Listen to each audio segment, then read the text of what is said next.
and Guten Morgen. I'm afraid my presentation will be in English because I wouldn't be able to make it in German. So first and foremost, thank you very much for joining in such a large number. I'm afraid I can't see you, so I don't know who I'm talking to, but hopefully some of you I have already met, some of you I will have a chance to meet. And yeah, thank you for joining. So I'll start. So the Czech market,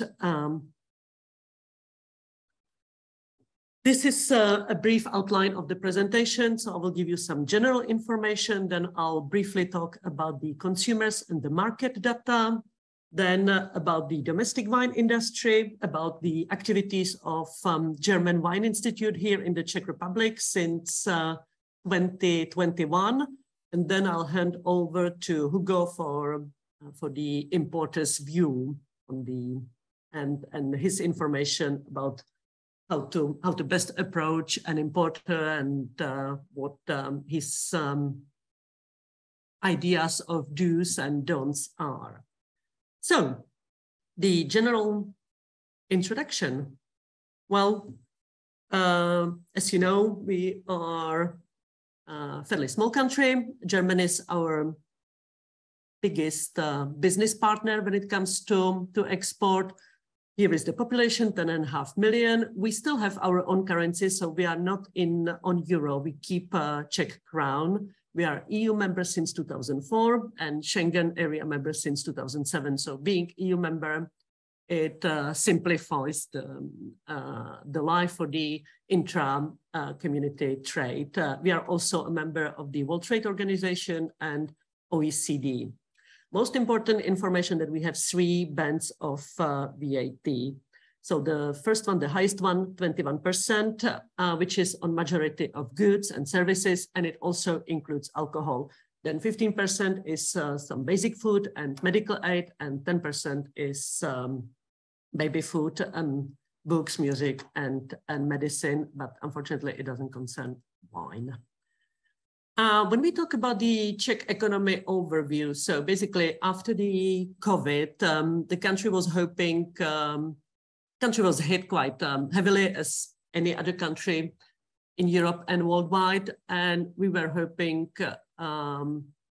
for a positive and strong outcome because the predictions were much better. But in fact, the Czech economy grew only by 2.4% in 2022 compared to 3.3 in a COVID time.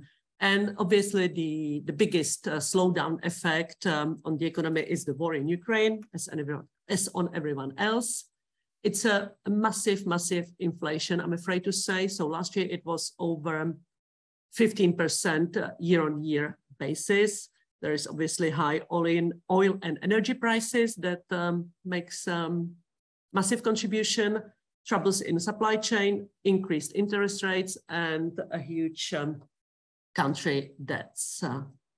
So for the forecast, the growth isn't gonna be excellent this year, to be honest. We are hoping in 2024 to do much better. The inflation will still remain above the 2% target. The average inflation for this year is predicted 8.5%. However, on the positive side, we have a very low unemployment rate. It still remains below 2.4%. There is a decline in the household consumption, and the negative impacts of the economy is again the energy crisis, the lower global growth, the troubles in the supply chain, and tight financial conditions, which means that our government is currently seeking for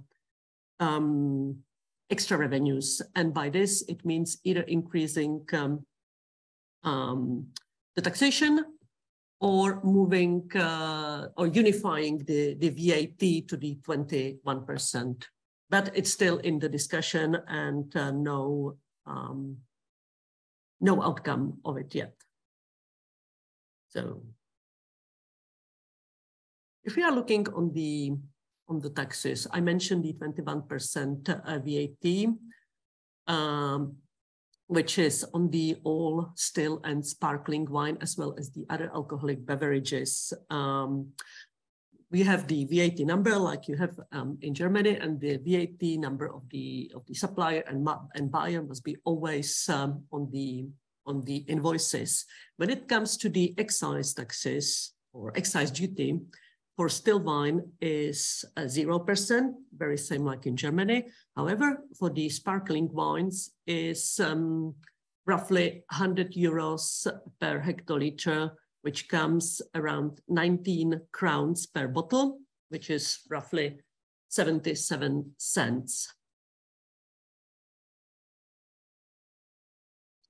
And when we talk about the general import regulation, then since we access the European Union, the only imports of wine from the third countries are considered to be imported. When it comes to the EU trade, there is a free circulation, and provided it meets all the requirements of legislation, there is no need to for import license when it comes to wine. It's only for the spirits. There is, however, a new wine custom regulation which came effective mid-February this year. There is a new electronic system for recording and monitoring within EU, and it means that all winemakers and wine merchants and restaurants are obliged to register the wine electronically.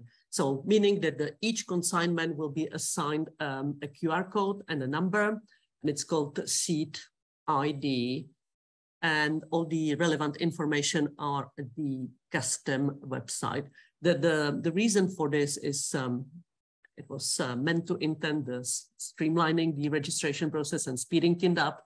However, for the occasional or small wine importers, it may be a little bit tricky and they may find it difficult.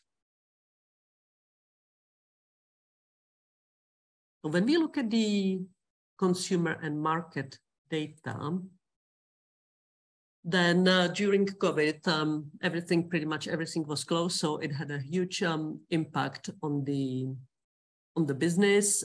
The wine consumption largely shifted to the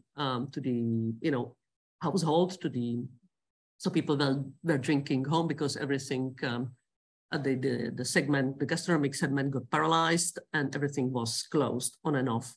There was a period when it was closed completely, then reopening for a couple of weeks, then closing and reopening. So it was it got a huge impact.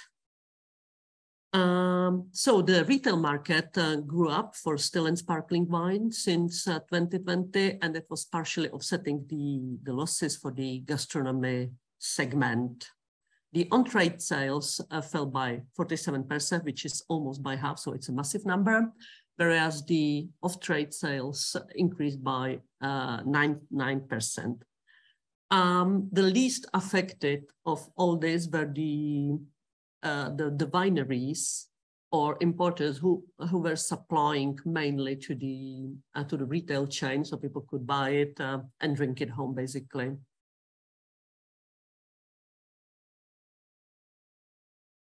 If we are looking at the consumption of the alcoholic beverages in the Czech Republic, the blue line, and it's since 1989, the blue line is the total consumption, as you can see. So it's been in the early 90s, there's been a huge spike, then it's pretty much, keeping the same line. Then there's been a decline around 2011, 2012, and it's been keep declining. The yellow line just below, it's a beer consumption. So you can see it sort of follows very much. We are still predominantly a nation of beer drinkers. The gray line, however, that shows a constant growth, it's a wine consumption. And the last line, the orange one at the bottom, is spirits. So as you can see, since 1989, the consumption has been slowly but surely increasing.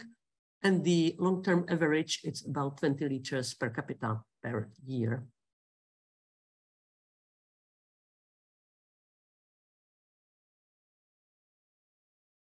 So here it's perhaps better visible. So in the early 90s, the consumption of wine's been 15 liters, and then now it's been reaching just below or just above 20 liters.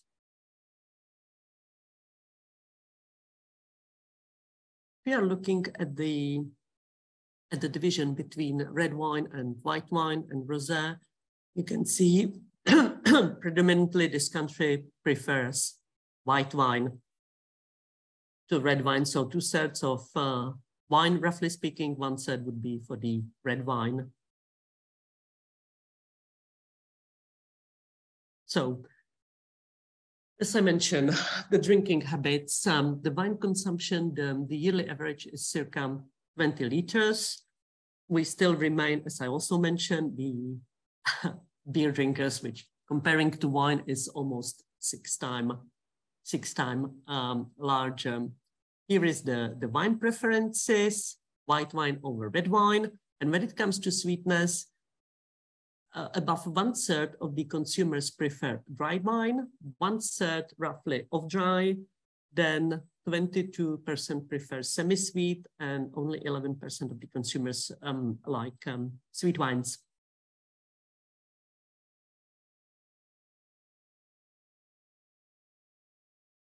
Here is a wine consumption. So most people are occasional drinkers, 36% of the population.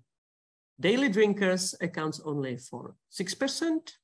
Weekly drinkers, it's about 20%. Monthly yellow pie is 14%, and roughly 1/4 of the population is non-drinking alcohol, meaning wine. We are looking at the quantity. Almost half of the consumers, they drink 2 glasses when they drink. Roughly 1/3 does drink 3 glasses. Only 10% drink 3 glasses and more. And about the same amount, 11% drink only 1 glass.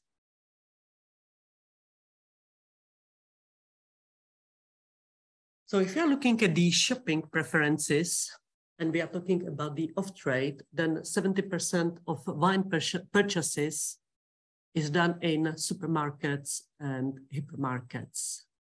So between February 2020 and January 2021, 70 million liters of wine, which were worth more than 6 billion crowns, were sold in supermarkets, hypermarkets, and discount shops over 400 meters. Then a lot of wine trade is done in specialized brick and mortar shops, kiosk and other retailers, and specialized self-service shops. And here is a division between the household spending on the off-trade wine. So 33% of people shop in the discount stores like a Lidl, Penny. Roughly 1/3, 29% exactly, shops in the hypermarket stores, Kaufland, Albert, Tesco, Globus.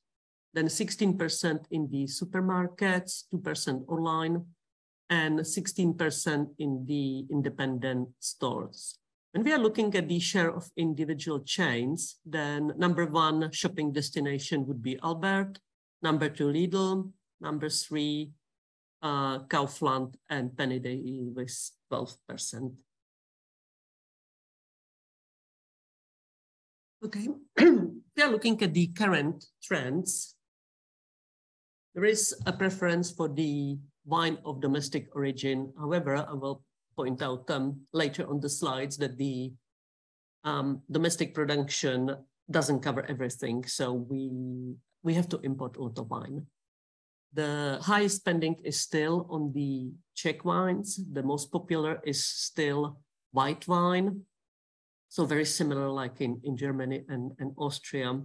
Most wines are sold in the 0.7 or 0.70 size liters. And the glass bottles are still dominant. The fastest growing segment is, however, the bag-in-box sales. And mainly because the consumption of wine shifted to household. There is a preference for the off-trade purchases since the COVID, and another issue which becomes important for the buyers last year, and it's to be expected this year as well, is the sustainability and environmental friendliness when it comes both to production and both to sale. So by this meaning, people are still concerned about how the wine is produced, how the wine is also shipped around the world, and so on.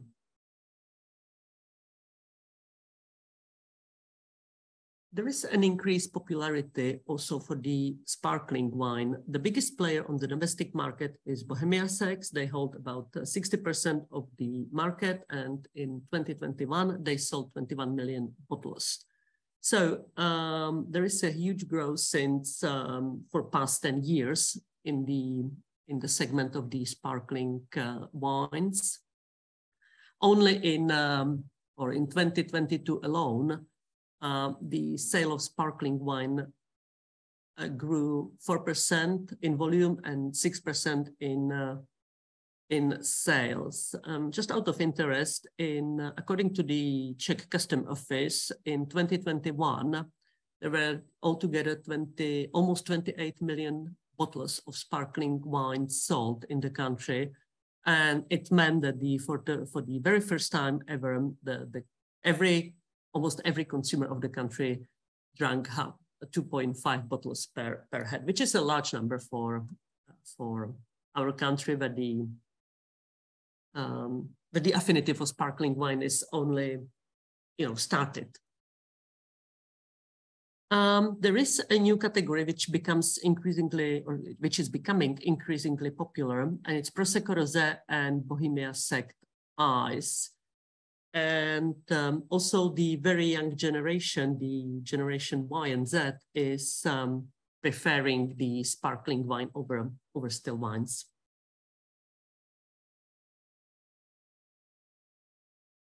Yeah. There is also rising popularity of still rosé. It's considered not only as the spring-summer drink, but also all year or all season drink now.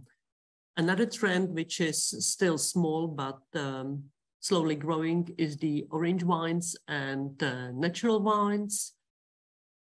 Also an affinity for the atypical varieties that especially the very young consumers, again, the generation Y and Z, is looking for and is very much willing to try. And then obviously the non-alcoholic wines. It's still incredibly small part or share of the market. Only 1 million bottles of non-alcoholic wine were sold in the country in 2021. And again, the biggest player in this is Bohemia Sekt, which launched its first non-alcoholic wine in 2007. They have 5 different types. Some of them are sekt, some of them is still white, still rosé, 1 Mionetto, and 2 still Freixenet wines. But this market is definitely growing.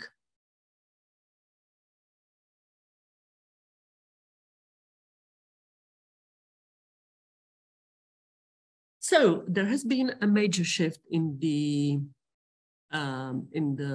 purchasing behaviors and preferences because of COVID, and so lots of businesses now done online or e-commerce. It's been growing. There've been some shifts in also because of the higher inflation, the environmental concerns, and the political situation. So for many years, the domestic consumers were typically driven by price, or shall say by getting the highest possible quantity for the given price.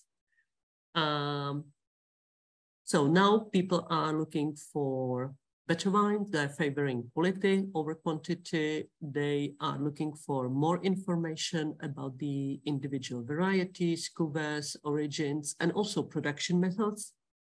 The price is still considered. So if they can buy it in sales, that would be preferred option. The eco-friendly, sustainable solutions trend is also on the rise. It means either returnable bottles or refillable bottles. It could be an option. They are looking for natural wines. I mentioned the atypical grape varieties and the rising popularity of the non-alcoholic or de-alcoholized wines.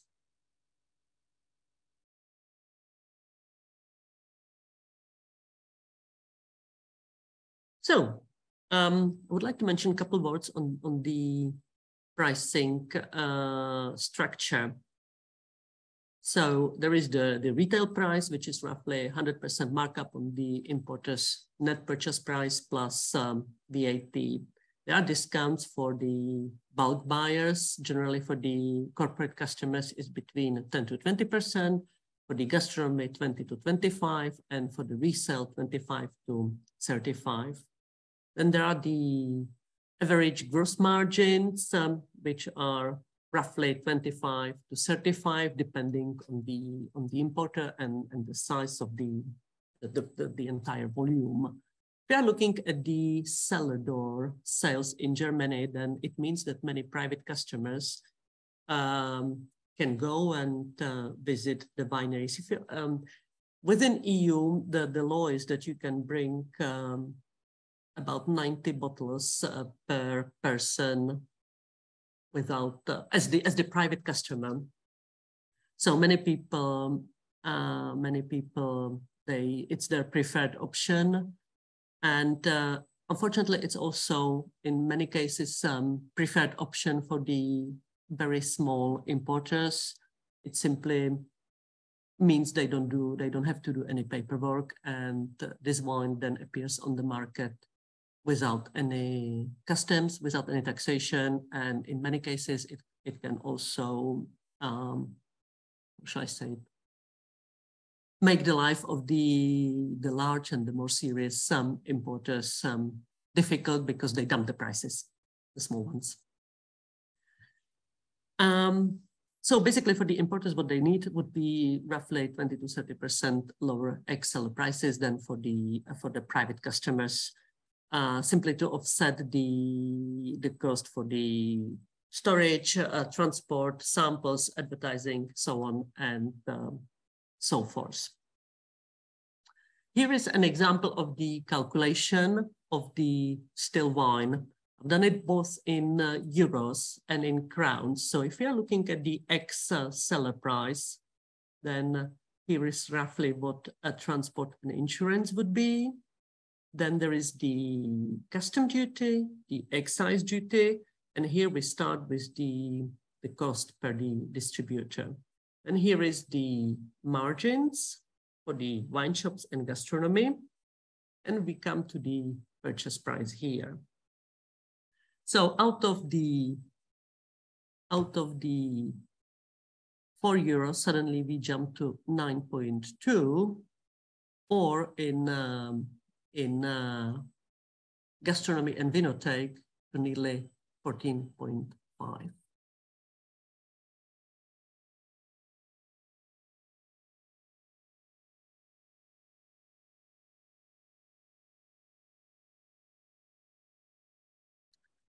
And here is a couple of words on the domestic wine industry.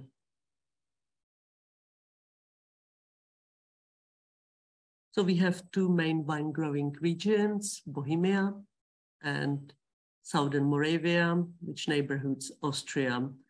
And the Moravian region accounts for 96% of the total vineyard areas.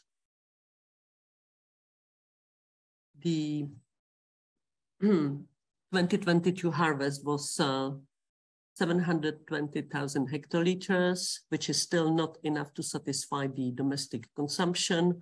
local wine accounts only for 1/3. So the rest needs to be imported. The current area of planted vineyards is nearly 18,000 hectares. 2/3 are planted with white wine varieties, and the most popular is Grüne Veltliner, Miller Thurgau, and Riesling. 1/3 is planted with the red wine varieties, and the most popular being Lemberger, Saint Laurent, and Pinot Noir. There have been nearly 270 hectares of new vineyards planted in 2021, and the most frequently planted grape varieties is Palava, Pinot Blanc, Hibernal, and Riesling. This is varieties that are most on trend in terms of growers and consumers as well. When it comes to red varieties, it will be Zweigottrebe and Blue Portuguese that are slowly disappearing. So it's a decline in what has been normally and traditionally grown here. On this pie, you can see the share of great varieties. From this side, it would be the white ones. So you can see Grüne Veltliner, Miller Thurgau, Riesling, and Miller are both sharing second place. Then there is the Welsh Riesling, Pinot Gris, Chardonnay, Sauvignon, Pinot Blanc, and the other white wine varieties. Here on this side, you have the red grape varieties. So Blue Portuguese, Zweigottrebe, Saint Laurent, Pinot Noir, Lemberger, and the other reds.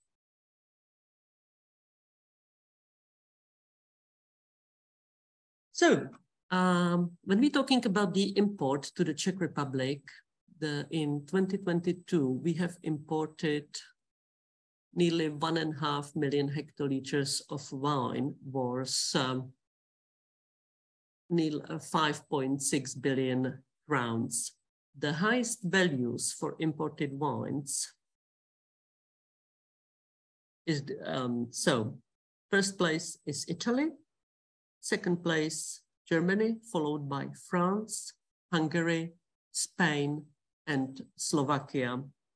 Out of this total number, it's nearly 1.5 million hectoliters, roughly, 84% came within the EU, and the average unit price was,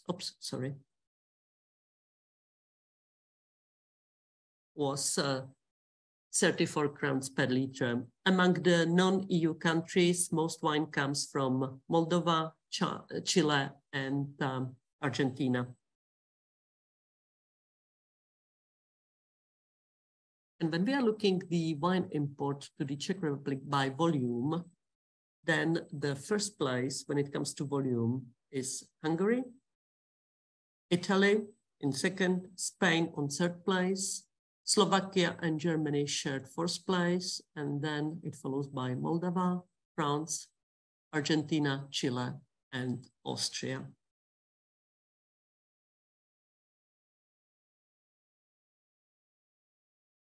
So when we are looking the average unit price in crowns per liter, by far the highest would be France. The average price per liter is slightly over 90 crowns, which is nearly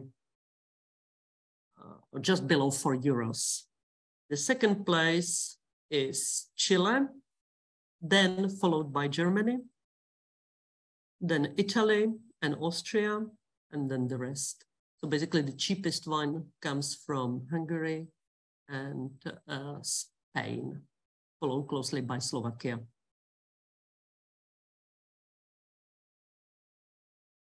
Would like to say a couple words about the Czech Wine Fund, which is the equivalent of the German Wine Institute and other international organization supporting the domestic wine industry. So it was established in 2002, and until Czech Republic joined the EU, the main focus was on planting new vineyards. Since the country accessed EU, the main focus shifted, and now it's on the wine marketing, the development of wine tourism, and providing information to the public. So its flagship activities are the campaign Wines from Moravia, Wines from Bohemia. Then there is the St. Martin's Day, which is the launch of very young wines under the Ecomon brand every November 11th. So it's basically a bit like Beaujolais Nouveau in a way. And of course, the support of various wine-related events like exhibitions, vintage festivals, open cellars, seminars, press releases, fair trades, and so on and so forth. The funding comes from the wine and vineyard levies and the state contribution. Its 2023 budget is roughly 3.3 million euros.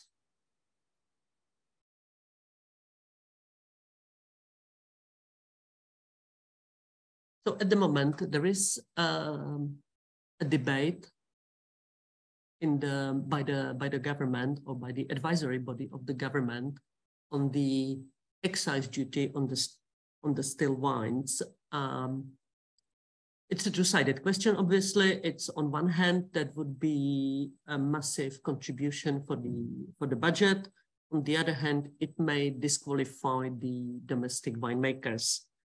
So basically, the National Economic Council of the government suggested that there should be an excise duty on still wine, and the potential budget contribution would amount 4 million crowns, which is roughly, no, I can't make it in euros, sorry. So basically, the excise duty proposal would be anything between 10 to 20 liters, that is roughly 40 to 80 cents per liters, with a possibility of reduced rates for the small winemakers. It's still being debated, and obviously there is a massive opposition from the local winemakers. On the other hand, the government is really much at the lookout for the additional revenues. So there is a chance that it will go ahead. The reasoning is that obviously, apart from the increasing the budget, that the current taxation is either stagnant or below averages. In fact, and this is rather strange for this country, is that we have the excise duty on beer, on spirit, but not on wine. Obviously, as I mentioned, the local winemakers are strongly opposing, because no other, or at least no other neighborhooding wine country has excise duty on still wine. So that would mean a negative impact on the domestic winemakers. The collection would be rather difficult given the massive number of small and very small producers, but it would mean also the increased purchase of wine in neighborhooding countries as Austria or Germany. So, as I said, there may be a chance, it may be an advantage for the foreign wine import. That would also mean that the domestic wine interest in tourism can suffer or would suffer. But the decision is still yet to be made, and the debate barely started. So we will follow and keep everyone posted on this.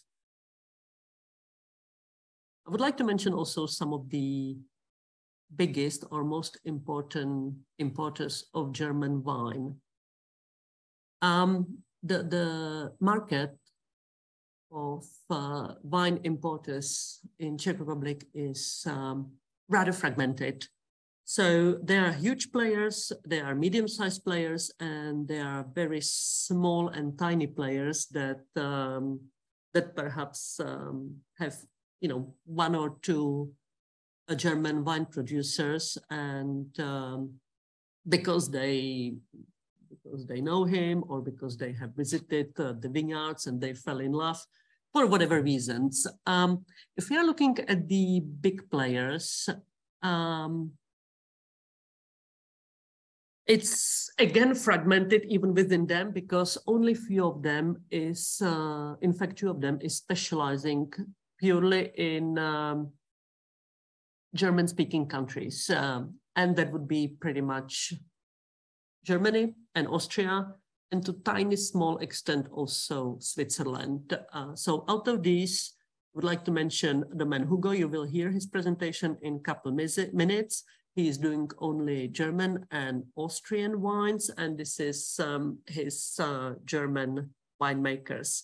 The second one would be their Weinschmecker, who is also doing only German and Austrian wines. And sorry, Zedze Vino, he's doing only German wines, in fact. So we have three players. If we are looking at the others, like huge players like Premier, Bicom, Advil, Faultine, or I have a couple more here on the second slide, like United Brands, Bacchus, Global Wines. They all do German wines, but they also do France, Italy, and other countries.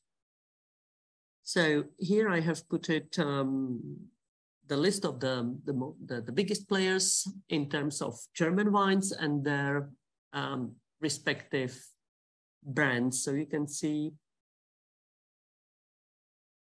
it comes from basically, it covers entire Germany, yeah. The case of this one, OHMS, it's also very interesting because he was the very first one to bring German wines to the Czech Republic in around 2010. He has started, but he's again the case that it's not doing only the German wines, he's also doing French champagnes. So Wine Geek, for example, he's very much looking for the natural and natural wines. Advivum is big in terms of wine importing, but from German wines, they have only one brand. Alife is at the lookout for new German winemakers. So the market is very fragmented, yes. We have also, we can see a growth at the online stores. Excuse me. So there is the Vino Club, there is obviously Rohlík, which is at the moment the leading European e-grocery retailer. It sort of started its European expansion in Hungary, it's Kifli, in Austria, it's Gurkel, in Germany, it's Knusper, with Italy, Spain, Romania coming soon. So basically they don't have any shops, everything is really done online. They have about 17,000 items to choose and the delivery is within 60-minute slots. And they have a fantastic selection of wines. Another one, which is a newcomer, is lahve.cz, meaning bottles. And it's the largest, at the moment, largest specialized wine shop in Prague, offering over 500 different wines. So it's sort of between retail and traditional wine shop, because each bottle has a very detailed information about the product, about such as name, origin, recommending serving temperature, or what's the best way of pair it with food, etc. There is an interesting project which is called Vinisto. It's again a market, an online store or an online platform, in fact, which unites the producers and the shoppers, and the customers can choose from massive wine selection. Then the last one I would like to mention, it's Alza. It's a bit like how shall I describe it? A bit like an Amazon Czech version in a way. it's been operating on the market nearly 10 years. It's in Czech Republic, Slovakia, and the other EU countries. So basically it grew from a very tiny online shop into massive and the biggest online retail, which originally sold electronics, toys, sport products, etc. Now it's also selling groceries and alcohol, including wine. So it's a growing platform, an interesting one to watch. Yeah, couple of words on the advantages of German wines on the Czech market is basically the biggest one would be the similarity of the German and Czech cuisine. So it makes it very easy for the food pairing. And this is the couple events for the wine food pairing, like Riesling Rocks. Then Domaine Hugo is doing several events. Vino producer is doing his Sprechen Sie wine. They have started this activity well before COVID. Then it's been, obviously because of COVID, it's been muted, but now it's rising again. And here are the dates. So it seems that May is favorite month for all wine-related or German wine-related activities in this country. So couple of words about the German Wine Institute activities in the Czech Republic. As Ulrike mentioned, we've been representing the German Wine Institute since 2021. And apart from the usual daily activities like dealing with producers or dealing with requests of producers, dealing with requests from importers, we do have some fancy stuff as well. So we have 2 social media channels, Instagram and Facebook. So if you are not following us, yes, please do so. I would like to take this opportunity to actually ask a favor. You know, we like to keep the Czech market, Czech online scene informed about what's going on in Germany. So we are on daily basis posting and reposting interesting stories and pictures and videos from you, the producers. But if you have anything you really would like us to know about, just don't be shy to send it. Just don't be shy to, you know, direct messages, to send it on Instagram, on Facebook, and we will be more than happy to repost it. I mean, there's never enough good pictures and good videos and good posts. So, and that's in a way, you know, helps us to keep our public interested and keeping them up to date with all the current trends of what's going on in Germany. We also have the Czech version of the Wines of Germany website, which was launched about a month ago in mid-March. So it includes all the information about the wine growing regions, various activities like the landmarks of wine culture, wine hiking trails, about the wine, obviously. So there is a huge section of various grape varieties, both red and whites. There is a Czech section on the production of German wine. So yeah, and of course we keep posting the press releases and general information that we've got from Germany. So we post it in Czech for our followers. Yeah, this is just some slides with our Instagram and Facebook print screens.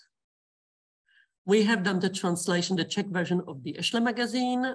That's been very popular, and we like to distribute it whenever we can. We organize press trips. So there is two sections of this. There is a group press trip organized by Germany where we like to send the journalists, but we also do the individual press trips, and we also do sommeliers press trips. We have our annual event at the called Riesling Pinot and Co Prague. We've done it in 2021 last year, and this year it's basically in a month's time. We've been lucky enough to partner with the German embassy in Prague, and it's a beautiful event to promote German wines and winemakers, which is done at the German embassy, which again is a beautiful, beautiful place. So this year it's going to be on May 23rd. So a couple of pictures from the embassy. Here is the famous balcony that everyone knows. We held the seminars for professional, like master classes. They are led by Romana Echensberger, Master of Wine. The first one was in 2021, Meet German Wines. Last year we did the diversity of Riesling, and this year it was White Trinity about Riesling, Pinot Blanc, and Sylvaner, which was in fact held yesterday. So we had about 40 professionals attending, and the seminars was very well received. Yeah, here a couple of pictures from last year, because the pics from yesterday, I couldn't upload them on time. We have some media events as well. One is Less Pine, More Wine, which was the Christmas campaign for media, bloggers, and influencers, when we send them bottles of German wine, some Christmas decoration, and we asked them to create their version of Christmas wreath and repost it and send us the pictures. We do Riesling birthday, and of course we have some great ideas, such as swimming in Riesling, which would be an outdoor event, pairing Riesling wines with various local fresh water dishes cooked on open fire, or pick your Pinot, which would be again an outdoor event, because we like, this country likes mushroom picking, so that would be in autumn, and about pairing the red wines with mushroom and game. But it's, yeah, so we are hoping to be able to organize them this year and next year. And now I will hand over to the man Hugo.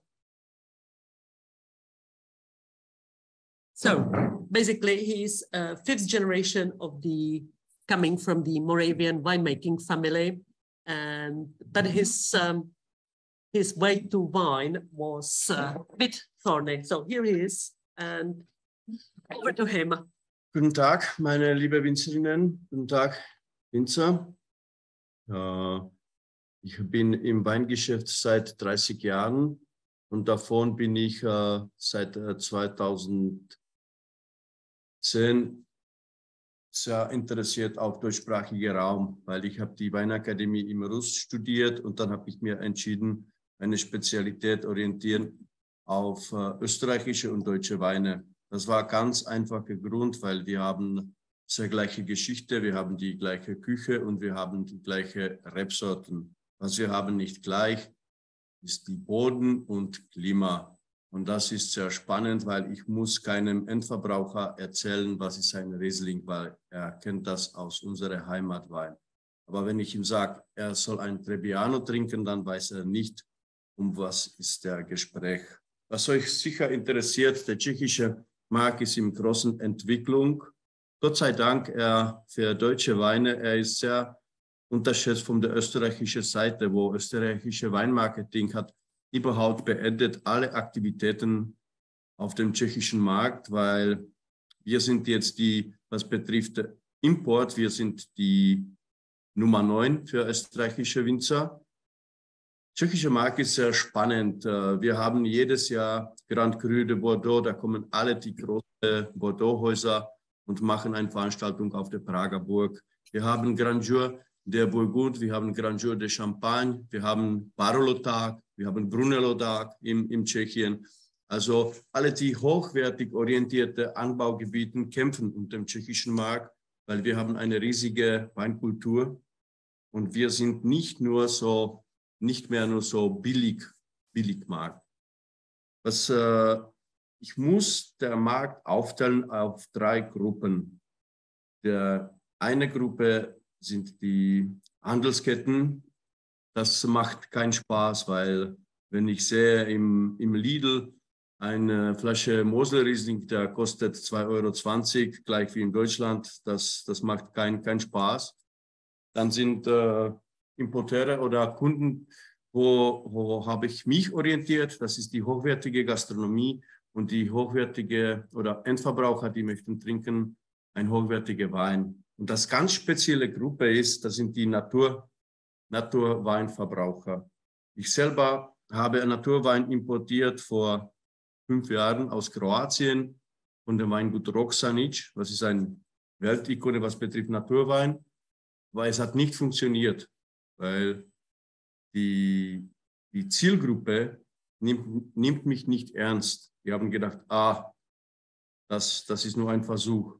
Na, ich liebe diese Wein, aber ich habe damit aufgehört. Also auch für Winzer, die machen Natural Wein, ist sehr wichtig, dass der Importeur hat nicht 3 Füße, dass der wirklich auf den Natural Wein orientiert ist und auf dem Markt auch so anerkannt ist.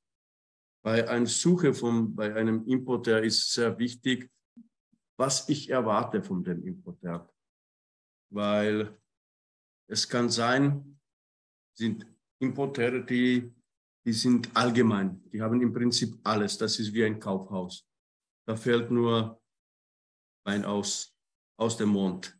Und das natürlich ist kein Importeur, der widerspiegelt Herkunft des Weines. Der macht Umsatz. Und dem ist egal, was er verkauft. Der macht Umsatz. Und das sind natürlich meistens Importeure, die verkaufen Wein ohne Herkunft. Der Wein ist sauber, der Wein ist klar. Meistens ist das sehr große Produktion. Sehr, sehr starke Angebot in diesem Preissegment kommt aus Spanien. Ich bekomme jede Woche ein Angebot aus Spanien, wo fangen wir um 90 Cent die Flasche Weißwein und 1,20 € Rotwein. Also für mich ist das überhaupt kein Thema, aber es wird umgesetzt auf dem Markt. Dann sind Importeure, die machen das sehr, sehr ernst und sind Botschafter des Weinguts. Und das finde ich auch sehr wichtig, dass wenn Sie auf den tschechischen Markt kommen möchten, dass Sie suchen einen Importeur, der ist eine verlangte Hand, der ist am Ort und der kämpft für den Weingut. Weil ich muss aus meiner persönlichen Erfahrung sagen, wenn ich vermarkte ein neues Weingut auf dem tschechischen Markt, die Kosten, die Marke dem Kunden beizubringen, liegen zwischen 8.000 und 10.000 €. Also wenn ich eine Weingut aufnehme, ich weiß, es wird mir diesen Preis kosten. Weil obwohl der Weingut sehr bekannt ist auf dem Heimatsmarkt, es muss nicht sein auf dem tschechischen Markt. Das heißt, ich muss 4 Veranstaltungen machen, wo muss ich meine Kunden anladen, die sind natürlich kostenlos. Ich mache diese Kostproben und das kostet natürlich wahnsinnig viel Geld. Ich muss reisen durch die ganze Tschechien und dann nehme ich das auch ganz ernst, weil ich habe Geld investiert und ich will meine Geld zurück. Dann bin ich sehr stark konzentriert auf dem Winzer. Was kommt natürlich nicht in der Falle, dann habe ich keine Exklusivität, dann habe ich keinen Grund, sowas machen, weil ich mache Werbung und 2, 3 Importeure kommen zum fertige Sache. Das ist mir auch sehr oft schon passiert in meiner Verkaufsgeschichte. Also dann natürlich geht der Umsatz mit dem Winzer bei mir wesentlich runter, weil dann verliere ich den Sinn, es zu machen oder der Spaß dabei. Ja.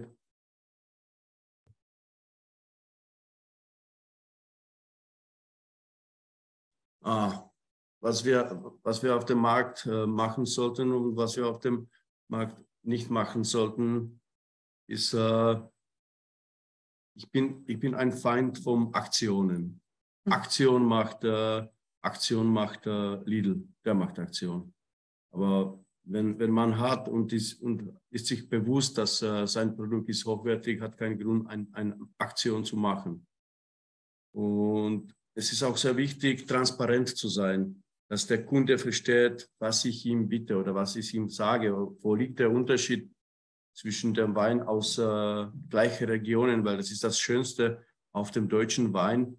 Ich kann 30 Riesling trinken und jeder schmeckt anders. Und das ist die Transparenz, weil ein Wein, der ist uniform, den kaufe ich um 3 Euro in jeden Handelskette und der hat keine Emotionen. Und da ist mir egal, ob der ist aus Tschechien, Österreich, Deutschland oder Australien, Kalifornien, weil der schmeckt gleich, der hat keine Emotionen und der ist nicht transparent für den Kunden. Der Kunde will das verstehen und dann ist sehr wichtig diese Transparenz von dem Weingut, von dem Weinstil und so weiter.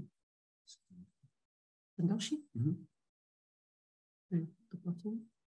Das natürlich ist immer das Schönste an dem Geschäft und das ist die Bezahlung. Sehr wichtig ist, dass man der erste Geschäft immer mit einer Vorauskasse macht. Ich mache das automatisch mit jedem neuen Winzer. Das kommt mir logisch, dass erst schicke ich Geld, dann kommt Ware. Aber natürlich mit dem Zeitraum entwickelt sich auch Vertrauen und dann nach langjährigem Zeit ist das immer größer, dieses Vertrauen, und dann wird das normal mit Zahlungsziel verhandelt. Sehr wichtig ist, dass der Importeur auch eine EMCS-Zollnummer hat, weil das ist momentan ein riesiges Problem, ist der schwarze Geschäft auf dem tschechischen Markt. Wir haben so viele schwarze Importeure, die machen nur Chaos und die bringen auch dem Kunden, also unserem Kunden auf dem tschechischen Markt ins Gefahr, überhaupt in Gastronomie, weil jetzt kommen sehr starke Zollkontrollen auf dem tschechischen Markt, weil es ist diskutiert, es wird eingeführt die Verbrauchssteuer für Stillwein, nicht nur für Schaumwein, aber auch für Stillwein. Und dann, wenn der Wein schwarz importiert ist und die Zollwache macht jetzt Kontrollen im Gastronomiebetrieben, dann kann kommen zum großen Strafen für den Restaurant oder für die Winothek. Mhm. Hugo, darf ich einmal kurz einbrechen? Ja. Du hast davon gesprochen, wie groß das Investitionsvolumen ist, das du als Importeur in deinen Winzer investierst. Ja. Wir erleben immer wieder, dass Winzer einfach mal auf einen Markt gehen und dann natürlich selbstverständlich schnellen Erfolg wollen. Aber wie lange dauert es denn ungefähr? Wie groß ist der Zeitraum von dem Moment, wo du den Winzer vielleicht das erste Mal probiert hast, auf ihn aufmerksam wirst, bis dann, dass er wirklich auf dem tschechischen Markt verfügbar ist? Also es sind bei mir aus meiner Erfahrung muss ich sagen, es sind die 3 bis 5 Jahre. Ja. Also wenn sage ich seriös, ich hab eine Palette gekauft, die habe ich 2 Jahre dann verkauft, langsam. Und dann der zweite Bestellung war schon 3 Paletten und dann der nächste Bestellung kommen schon 5 Paletten, weil der Wein ist schon etabliert auf dem Markt. Also das heißt schon ein Stück weit geduldig sein. Und was kann ich als Winzer machen, um meinen Importeur vor Ort zu unterstützen? Es ist immer nett, mit dem Importeur was machen auf dem heimischen Markt, weil das ist immer prima. Was wird gemacht, zum Beispiel jetzt auf die Ambassade, da kommen die tschechische Kunden, dann kennen der Winzer persönlich, dann steigt die Chemie zwischen Menschen und er sagt, das ist so ein netter Mann, das ist so eine liebe Frau, das schmeckt mir noch besser, dieser Wein, dann will ich das noch lieber verkaufen. Wir machen ein persönliches Geschäft. Dann ist sehr wichtig ein persönlicher Einsatz. Unpersönlich sind E-Shops oder die Handelsketten. Das ist unpersönlich. Dann greife ich ins Regal und gehe ich nach Hause. Deswegen, ich lade immer wieder Winzer nach Prag oder andere Städte Tschechien und wir machen einfach kleine Sitzung, kleine Verkostung mit kleiner Runde 10, 15 Menschen. Oder ich reise auch immer wieder mit meinen Top-Kunden zum Winter. Ja. Ich investiere sehr viel Zeit für diese Reisen. Bin mindestens 10-mal im Jahr in Deutschland. Also das ist sehr wichtig. Aber es ist auch immer zu entscheiden, ob ist das nur so ein Besuch oder ob bringt das was. Ja. Ja, ich kann meine Zeit besser investieren, als nur einen Ausflug machen. Das habe ich schon erlebt, aber ich war jetzt, diese Wochenende war ich 2 Tage mit 3 Top-Köche aus Tschechien in Deutschland. Jetzt die kommende Wochenende fahren wir wieder zum Weingitter und dann zum Mainzer Weinbörse.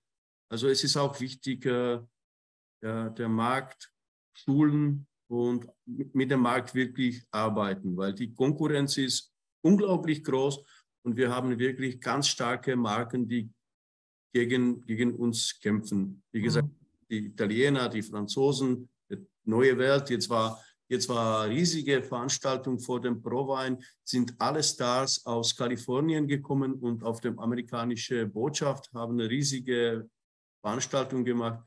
Also wenn man guckt, Prager Kalender, ich kann jeden Tag Wein trinken. Jeden Tag. Und dann ist sehr wichtig, noch intensiver sein. Ja. Und die Leute bringen dazu, dass die nicht nur zum Veranstaltung kommen, aber die schlussendlich auch den Wein kaufen. Das ist definitiv das, was wir alle erreichen wollen. Da hast du ein Ja. wahres Wort gesagt. Vielen Dank dafür. Möchtest du noch was ergänzen? Sonst. Also ich glaube, die Katharina hat alles im Prinzip erzählt und ich habe nur ein bisschen von meiner Erfahrung gebracht. Also meine erste Erfahrung mit deutscher Wein war 1990 im Franken. Und seitdem beschäftige ich mich mit der deutschen Weinszene. Aber ich habe sehr lange nur tschechische Wein gemacht und ich war sehr lange auf ich war in diesem Billigprozess vom Billigwein tätig und das hat keinen Spaß gemacht. Deswegen habe ich das gewechselt und überhaupt wir haben fast die gleiche Küche. Wie gesagt, von Anfang. Wir haben die gleiche Geschichte und dann ist die Popularität vom deutschen Wein ist jedes Jahr größer und größer. Also das wird vor 12 Jahren war wirklich schwierig, ein paar Flaschen Riesling zu verkaufen. Weil dann haben die Leute sehr stark Pinot Grigio und Soave, Gavi di Gavi getrunken. Aber jetzt schlussendlich kommen die zurück zum deutschen Wein. Jetzt sehr stark im Aufmarsch ist Silvaner. Mindestens bei mir. Ich habe wirklich große Erfolge mit Silvaner. Und jetzt langsam, also dieses Jahr mache ich noch starke Werbung Silvaner. Und ab nächstes Jahr geht Spätburgunder. Vielen Dank. Das sind ja wunderbare Schlussworte, weil das genau das ist, was wir auch so versuchen. Der Riesling als Türöffner und dann die anderen Rebsorten schieben. Genau. Ja, also wenn du sagst, deutsche Weine sind im Aufwind, das ist genau das, was wir uns wünschen. Und deswegen freue ich mich auch, dass so viele Winzer und Winzerinnen heute zugehört haben. Und ich hoffe, sie haben einfach nochmal so einen Trend bekommen, es ist auch wichtig, auf dem Markt zu engagieren. Es ist auch immer wichtig, dem Markt anbieten. Ich kann super erfolgreich sein in Deutschland mit einem Sauvignon Blanc oder mit einem Chardonnay, was schmeckt dem Menschen auf dem heimischen Markt. Aber wenn komme ich mit dem Wein nach Ausland, dann ist immer der Gefahr, der Kunde, der Endverbraucher hat eine Vergleichsmöglichkeit. Er kann der deutsche Sauvignon Blanc vergleichen mit allen Sauvignon der Welt. Und dann gehe ich ins Risiko, ich wäre nicht so erfolgreich. Komme ich mit einer deutschen Sorte, die typisch ist für meine Region, für meine Ortschaft, dann die Vergleichsmöglichkeit ist wesentlich geringer, ist kaum keiner, weil ein deutscher Silvaner ist deutscher Silvaner, der hat keine Konkurrenz. Deutscher Riesling ist ein deutscher Riesling. Das sind Etalonen und das ist wichtig. Dann kann ich kommen, dann bin ich als Winzer etabliert und kann ich mit diesen Kleinigkeiten kommen, wie Scheurebe oder Kerner oder Weißburgunder, Grauburgunder. also dann viel Erfolg in Tschechien und wir sehen uns auf der Botschaft. Vielen Dank. Genau. Bitte. Ich hoffe, einige der Zuhörer sehen wir in einem Monat auf der Botschaft, wo wir unsere Präsentation Riesling und Co. haben. Vielen, vielen Dank, Hugo. Ich weiß, du bist noch um die Ecke und hörst uns. But I would like to finish the all in English so you can understand it as well, Kat. Thank you so very much for taking the time. Thank you so much, Hugo, for being there and so openly sharing your views and your experience on the market. Ich habe geguckt, es sind keine Fragen im Chat. Das macht jetzt auch nichts. Sowohl Frau Fritschova als ich auch sind auch jederzeit per E-Mail oder telefonisch noch erreichbar, falls Sie im Nachhinein noch Fragen haben. Gerne senden wir Ihnen auch die Präsentation zu, weil es waren sehr, sehr viele Informationen in einem relativ kurzen Zeitraum. Deswegen möchte ich mich auch ganz, ganz herzlich bei Ihnen bedanken, dass Sie sich die Zeit dafür genommen haben. Wir freuen uns, wenn Sie sich auf dem tschechischen Markt engagieren und wir hoffen sehr, Sie dort bald wiederzusehen. Vielen Dank und eine schöne Woche. Thank you, Kat. See you. Bye. Thank you so much, everyone. Thank you for joining and thank you, Ulrike. Bye.